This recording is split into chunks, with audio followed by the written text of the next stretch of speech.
Abe Sandquist here, Soil Solutions and Natural Fertilizer. And again, we just had a really great day presenting to customers about our Soil First system with Natural Fertilizer and Soil Solutions. And then also I'm here today with Wolfgang Vertigal. And he is with BioXRG, and he's a COO. And I have a few questions for him. I am extremely excited about the opportunity to work with the product that you guys are building. I've been looking for a way to enhance our soil bioactivity and do more to make soil health better. And it's always in my wheelhouse trying to be somewhat natural, because I do know that humans are very smart and they can do a lot of things with chemistry, and we can build all kinds of things, but there's certain things that are just completely hard to recreate without Mother Nature's involvement. Yeah. Would you agree with that? Well, we just scratched the front, right? I mean, there are so many systems on the biological level that even in our advancement in technology, we barely understand them. Especially when it comes to, we understand one mechanism, and we understand the mechanism over here. And we might understand every single mechanism. We don't understand how they network and how they really come together. And that's where it becomes a challenge. AI might help there, one day. But right now we scratch the surface. We just scratch the surface. Yeah. So sometimes if we try to find like one enzyme or one protein or something, and we can say, I'm going to extract that and I'm going to put it in a product and market that way, we might be missing something that we don't know yet, right? Yeah, there are many effects. A nutrient cycle inside a plant is connected automatically to many others, because there are a lot of overlays, and we understand a lot of those cycles, what happens, what molecules are being built, and how do these create the functionality inside the plant. But understanding how they all affect at the same time, that is something that hasn't been quite modeled or really gone through. We're here today, we're talking about Bioferm. It's a product that you guys have released, and everybody's very excited in the business to kind of showcase what they've been working on for the last, how many years you've been working on this? We started in 2021 on Bioferm. Now the technology reaches 30 years now. It's a fermentation basis on anaerobic digestion, and it's a very unique process, because it invites all microbes to the table, not just a single bug. Yeah. So it is not gene manipulated, and it is non-sterile. And that's a technology that, again, it's been worked on since 30 years. It is a platform where people thought we can, create a biological way to compete with petrochemicals. So with a whole chemical platform that is based on crude oil. And part of your presentation, I was interested by it. And there are certain things we can talk about, certain we can't talk about. But you were talking about, the idea for Bioferm started, like you said, almost maybe 30 years you're talking, and it was because they were studying cow guts or something like that? Yes, yeah. The biology in the cow gut? The biology in the cow gut creates short chain fatty acids. Those are small molecules which are important for the inner lining, and they serve actually as the key energy nutrient for the cows, the keto diet for the cow. Keto diet. There you go, exactly. Okay, and those little molecules, they're being created by these diverse microbes in very high concentration, and the cow has created a system to do that very efficiently. That's inside the rumen of the cow. And then, so a professor from Texas A&M University took that system to say, why don't we concentrate and make these molecules to then transfer them further to a chemical platform to be a natural alternative to crude oil. Oh, really? Yeah, okay, from crude oil to fertilizer now. So, yeah. Yes.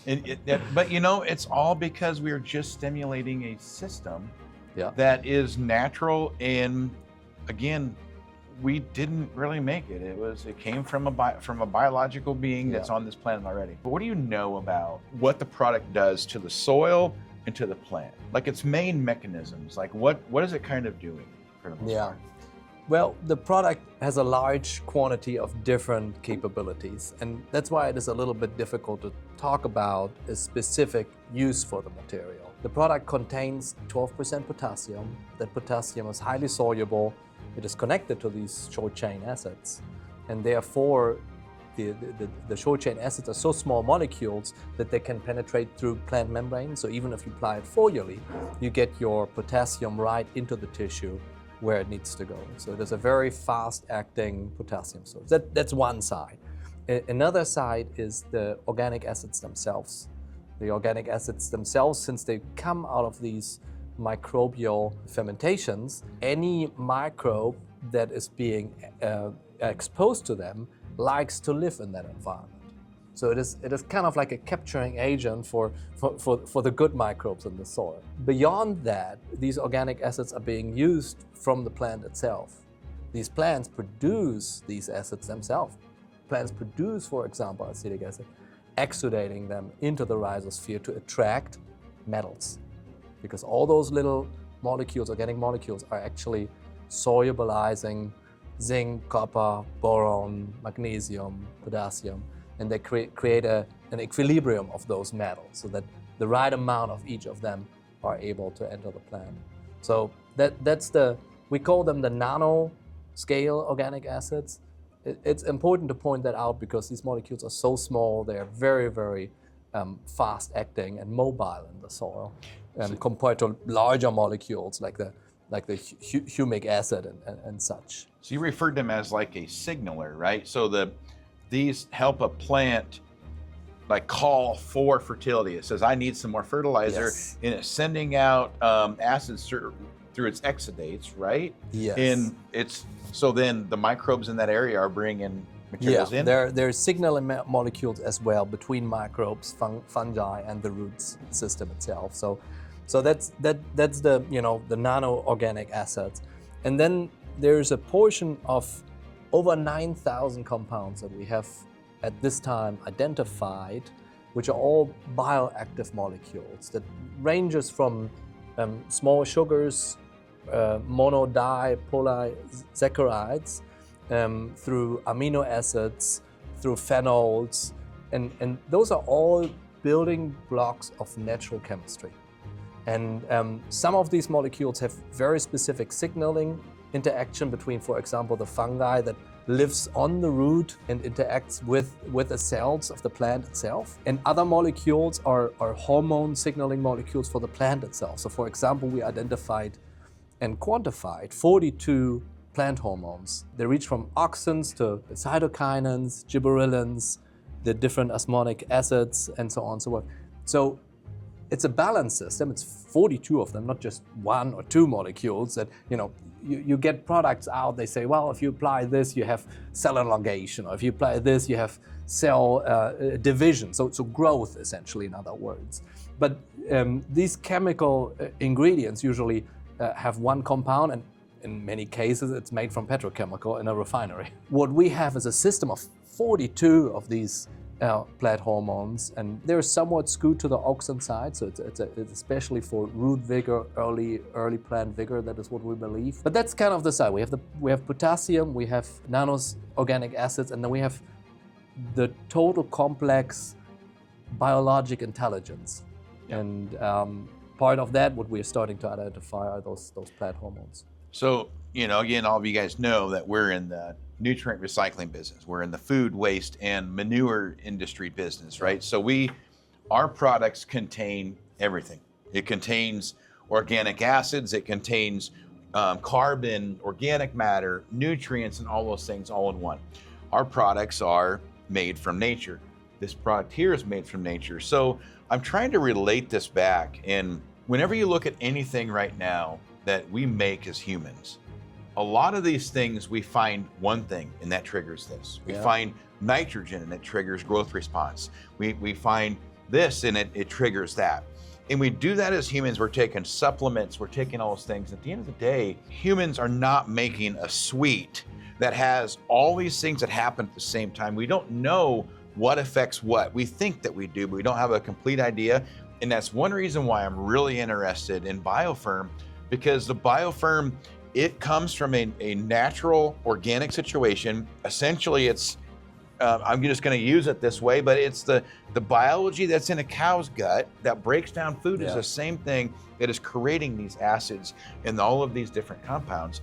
And it's so, at the end of the day, instead of having a we got one shot to make a plant grow healthy, defensive, and everything because we're focusing on one thing. Yeah. We're coming at it with what Mother Nature designed, the whole package that says we're looking at everything, and if you don't have that problem, you know what? We still got it in there anyway, Yeah. right? That's so cool, and that's, I mean, I don't know very many products that are that kind of comprehensive. So that's awesome. Yeah.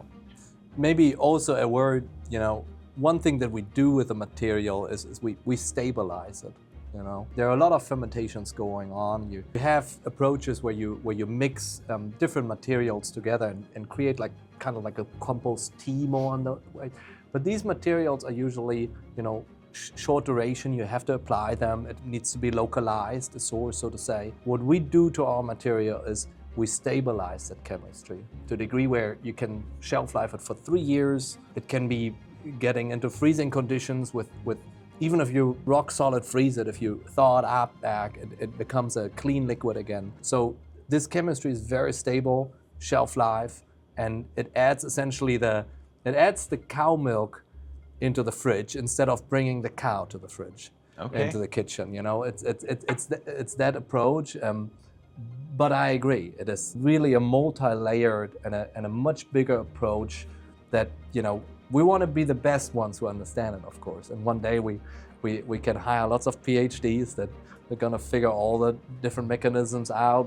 We're talking to AI businesses, how we can structure possibly artificial intelligence to help us understanding these mechanisms. But, you know, we're at the beginning of this time. We're always trying to figure things out because we create a system on this planet for us to survive, right? And we're always moving stuff around.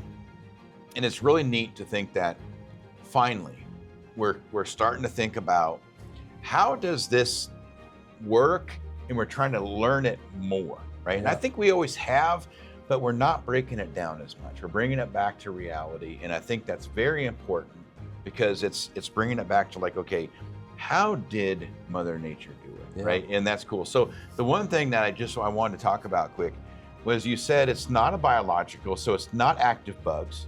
There's a lot of products that have active bugs. The shelf life of those materials is sometimes very low. If they get too hot, too cold, it may not be as active as if they were, what they recommend, right? And then other products you can't freeze, and other products you can't get too hot. And you said this product is very stable, so I can put it in my shop at the farm, and next year I can come back and open that jug and use it again, right? The longest sample is our first production. So when we did it in really small scale, like fermentation, just a couple of gallons per fermenter. So the first products that we made was in 2022. And I still have a bottle of that material on my desk standing, and there's no precipitation, there's no growth. Actually, the material in concentrated form is a mold inhibitor. So it's really interesting fun fact. So in order so that we have in our storage tanks no growth, we have a spray ball that sprays the material on the surface itself, the material that we're storing. Okay. And it creates a continuous mold inhibition in our storage tanks. Okay. So it's and that's very refreshing to hear that from this product, because there's so many products that I've been exposed to or even learned about, and I'm not the person that wants to tie into a lot of different things. I'm actually have an eye for figuring out what I want, and then I go find what that does or who has that, because I know I can't do what I do what I do, and I love it, but I know there's a lot of things I can't do.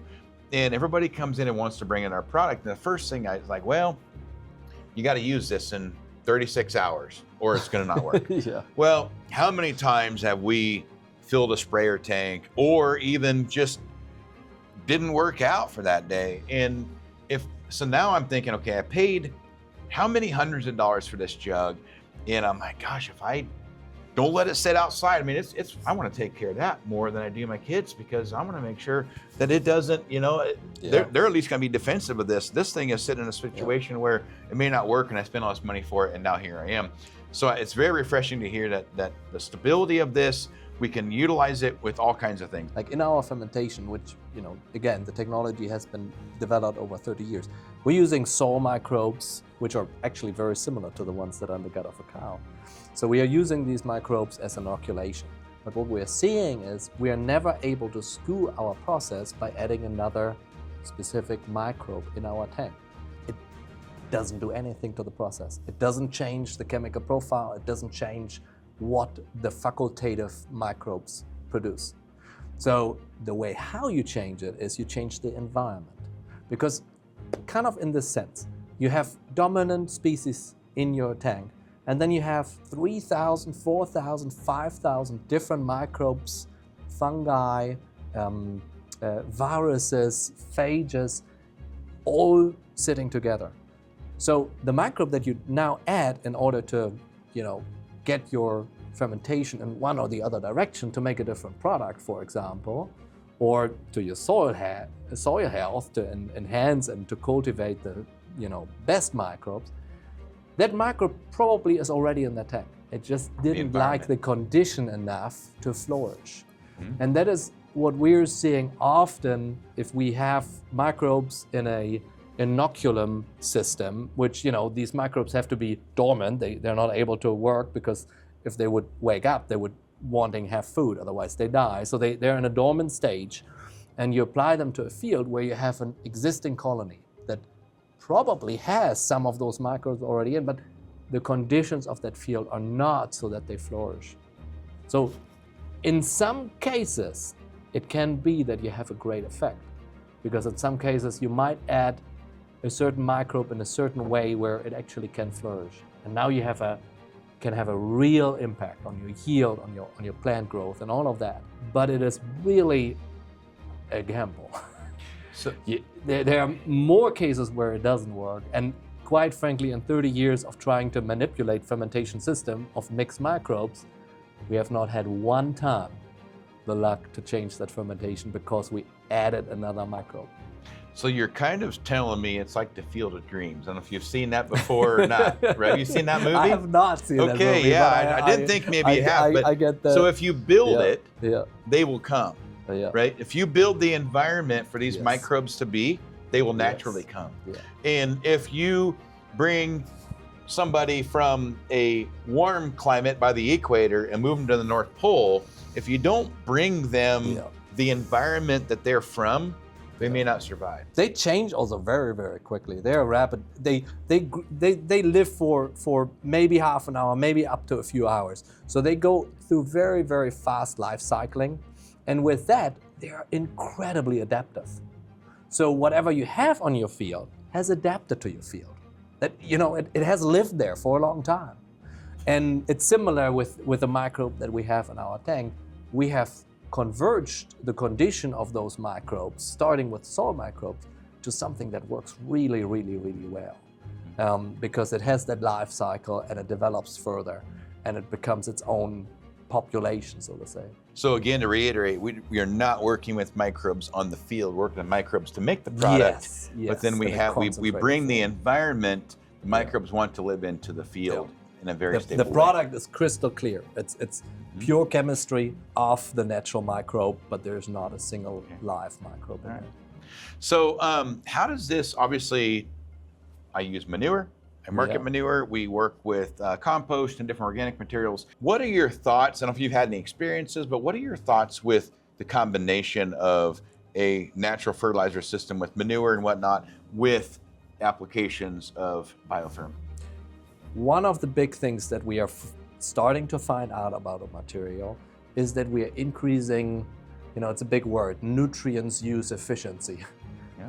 It's essentially that the plant is able to uptake nutrients quicker, and then when the nutrients are inside the plant, it is able to use them more effectively. Meaning, for example, it is able to shift specific nutrients quicker in between tissues where they are needed. So a lower concentration is needed to do the same effect.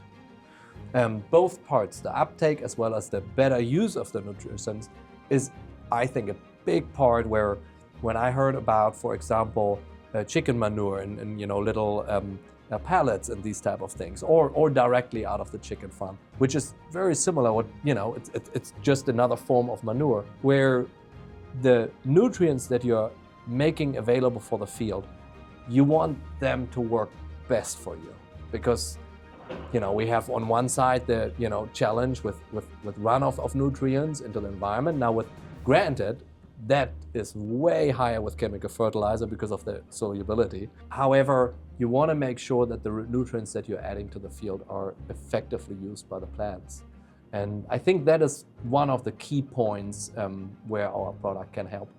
Nutrient use efficiency. Nutrient use efficiency. We can grow more bushels off of a pound of whatever fertilizer that we're applying. Yeah, and we have the indication on a genetic level where we observe RNA production and the production of specific proteins inside the plant, essentially using the plant's its own system, which we are stimulating to do more of these type of processes.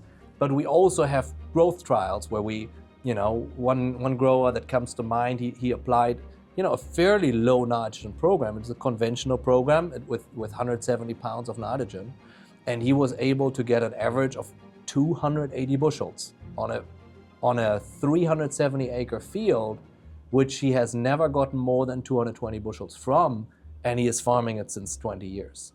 So I'm sure, that was 2025, there was a lot of rain. He has a great program, so there might be other impacts that have really pushed his yield, but he did not suffer at all as much as his neighbors, for example, from the southern rust during that time. I mean, his field stayed green until September. So we are seeing effects essentially on those growth trials, which we are able to correlate to genetic data that we are obtaining in careful studies with very expensive laboratories and such. But that's where we first see what it does, and then we ask the question, how on earth can it do that?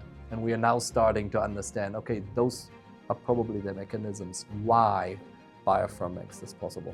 I think I'm going to visit with that customer next year sometime, and we'll bring that to you. I'm anxious to hear about his experience. I've talked to him about it, and he was just very usually he said I'm kind of a skeptic to this, and but he was very interested to talk about it, and I'll get on with him next. But now let's talk about production. Let's say that farmers get using this, and all of us get liking it, and we're thinking, gosh, this is a good product. So what's your production capacity, or even not a capacity, but what's it? Do you guys feel like you're at a capacity now where you could expand a lot, or is it going to be expansion, more sites to be built later on even? That's a great question. I mean, we're at the startup phase. I believe we sold over 100,000 gallons since we started our production unit. We're not sold out. We're in the struggling phase of getting our product out into the market so that we can ramp up the production capacity to 100%, and we are not there yet. Now, the facility we built, we designed fully in-house. Every one of the engineers that did the engineering documents did it in-house. All these materials are in-house. I was actually the general contractor for that facility, so I was there out at 4 a.m. in the morning when they poured the concrete and telling the concrete guys to not have the rebar stick in the ground. So that was my job throughout this whole process. We procured process equipment worldwide. Some of our equipment came from Canada, others came from Italy. Some pumps, specialized pumps, came from Germany. So there's a whole knowledge about building this facility, and we built it from scratch. I mean, some of the engineers actually did the pipe plumbing close to commissioning. Awesome. I mean, this was a big team effort. We built this facility from permitting to commissioning in 9 months. And no one else has built such a facility before. So there is no layout. And then we commissioned it in about 1 month. And we started having the first product after 1 month starting up the plant. And that timeline gives you an idea when you ask, where does it go? Our approach is we want to keep that product not being priced on the ROI for the farmer. That's not our goal. We want to price this product as cheap as possible from a manufacturing standpoint so that investors are interested in building a plant. And quite frankly, we are so effective because we had to compete to petrochemicals for 30 years. We are able to do a very, very good job doing it economically. Our goal is not to increase price when demand goes small. Our goal is to build another plant, to build another plant, to build another plant. Working on volume. You want to help agriculture fix the issues. We believe we can build 100 plants in the next 10 years.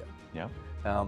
This works in the way where we are designing a facility that can be replicated. We are working with construction companies. Some of them are, in a form invested that have experience in the bioethanol business, building over 80 plants over the United States. So these businesses essentially already, I talked to one of them, they said, well, when the crop data in October come in, we stick ground on the first plant for the Midwest. That's that's really the push behind it. The push is to build a lot of these manufacturing facilities all over the Midwest and eventually in California, but that's a long game because you try to get a permit for that in California, you wait 5 years. You might just want to send the product in. Yeah. That's not a startup phase. That's later on. Yeah. So is your product certified organic? So if I'm an organic farmer, which I have some organic acres, do you guys have an organic certificate? Yes, absolutely. The product is certified with OMRI. We have a similar material that we have certified with CDFA and Washington. It's a little bit different, but we are essentially organically certified throughout the whole United States. And that's one of the cost points, because in order to be certified, you have to have very, very clean ingredients going into the process. And these labels require you essentially, that's their language, that no non-natural molecule may be present, meaning derived from any type of synthetic reaction, may be present in no concentration, like zero. They don't say less than 1%, no, just none.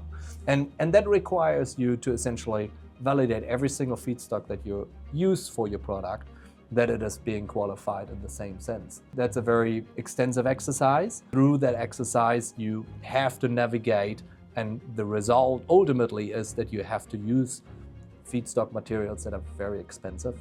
Because they're organic. Exactly. So our first product, even though it is, very affordable and very economical for what this material is far more expensive than a material would be if we would do it non-organic.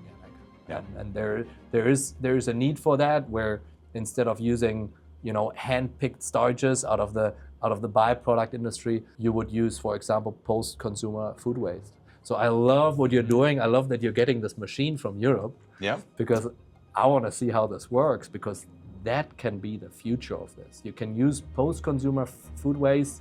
Some states have incentive programs where there's a lot of cost with getting those to the landfill. We could use them in the process.